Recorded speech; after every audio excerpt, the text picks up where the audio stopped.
Hey guys, I'm Mike and welcome back to my channel Natural Born Critic and part 2 of my Axis and Allies box openings.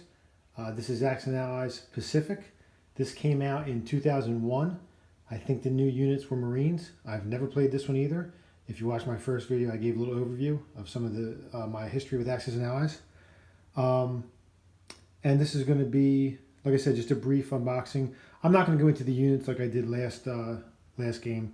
I apologize for all the noise of the shrink wrap unwrapping for the units. But anyway, let's get into it.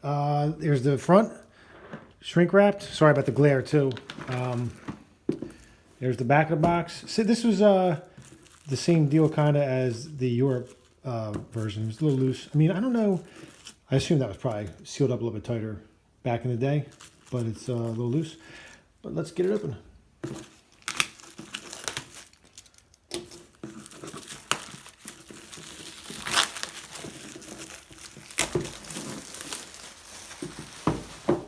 Another thing I was thinking about from the last video, I remember seeing all these games that I'm going to show you at that game store in the mall. So it probably wasn't, it was probably around 2007, 2008, 2009 when I saw all these games in the store. Because one of the games I have didn't come out until I believe 2007. And I remember seeing it in the store. So anyway, it was probably a little while after what I said the first time. But anyway, Axis and Allies Pacific, let's open the box and check it out.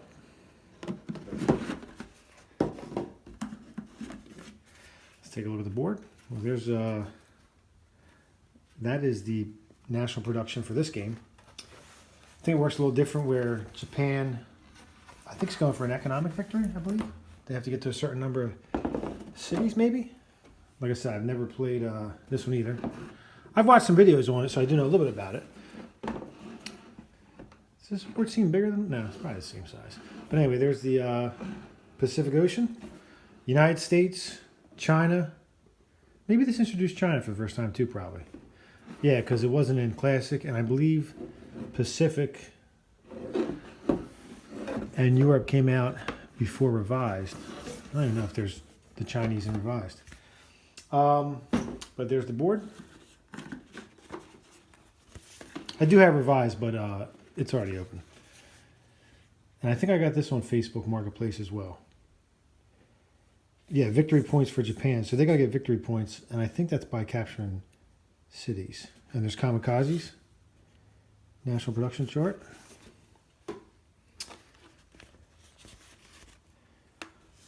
Okay, so I guess these are when you have a lot of units on a C-zone. I think you put them on these, I believe. So you have more space, I think that's what that is. And then the battle board. All right.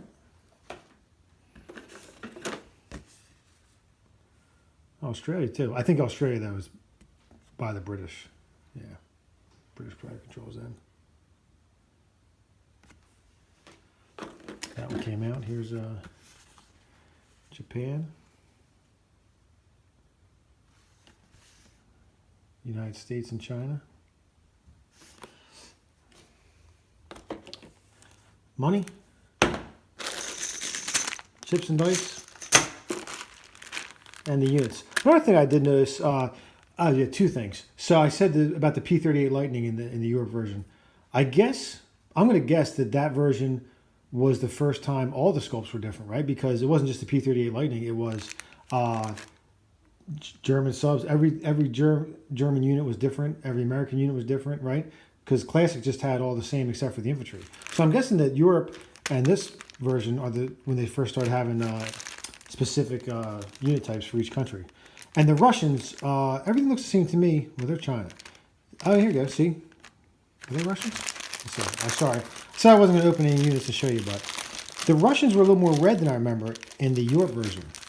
These are a little closer to what is today, I think. These look a little different too, though, even. Because today, I think they're a little more, they're closer to this. They were a little more red in the Europe version. Yeah, that's a little more closer to what they are today. And then the red is China, I believe. And I think these guys, sorry, just going to open China. I know I said I wasn't going to open them. I think that's I'm sorry, that's Japan. That's right, Japan's red in this. And they're orange in, I think, the rest of the games. China's green. But Russia was like almost this color, I think, in the Europe version.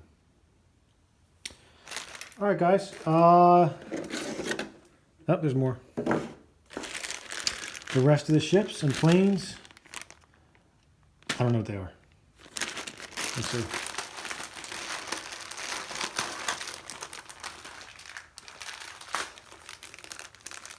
Let's see. Sorry. I'm so sorry. Turn the volume down for a minute. What are these? I have no idea. Nope. Maybe some kind of naval base or something. I don't know. Real quick, I figured out what these are as soon as I turn the video off. So I guess this is what goes on the board. You put the roundel in here. It's Fleet 3. And here it is off the board. So you have this off the board, and that's on the board. There you go.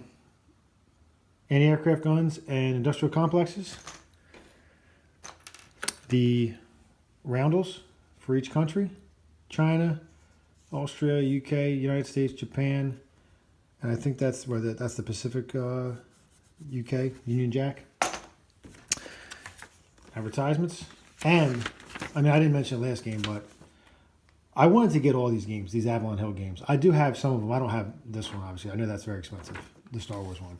But again, going back to that store, I remember just looking at all these Avalon Hill games and being so amazed by them and blown away. And just wanting to play them, all of them. And I've hardly played any except the Axis and Allies. I know Acquire's very expensive too. And the rule book. I wanted to give a shout out to a couple other YouTubers I watch. Duke Kernstler, I like his content a lot. And the Chief, Bonding with Board Games, boom. I really enjoy his unboxings. Here's the rule book. Just going to go through that real quick. Not the whole thing. Actually, let's do it this way. It's just words on a page. Not much to look at. All right. There's that. And let's get to the next game coming up. Number 3. Here we are. Axis and Allies Battle of the Bulge. That'll be part 3 of this little mini-series I got going. Thanks for watching. Leave comments and subscribe if you enjoyed. And I'll see you next time.